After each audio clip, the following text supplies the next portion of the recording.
ఖచ్చితంగా నీ జీవితంలో దేవుని యొక్క కనుదృష్టి, దేవుని యొక్క కాపుదల నీ ఖచ్చితంగా ఉంటుంది. కనుక ఈరోజు నీ నా జీవితంలో నీ కుటుంబం కట్టబడాలి, నీ జీవితం కట్టబడాలి, నీ ఆత్మీయత, నీ సంఘం, ఏ సహవాసానికి వెళ్తున్నావు ఆ సహవాసం అంతా కూడా ఏం కావాలా? కట్టబడాలి. కట్టబడకపోతే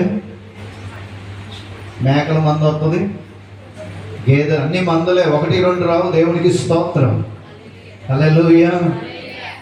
1-2 వస్తేనే తట్టుకో, మంద వస్తే కదా.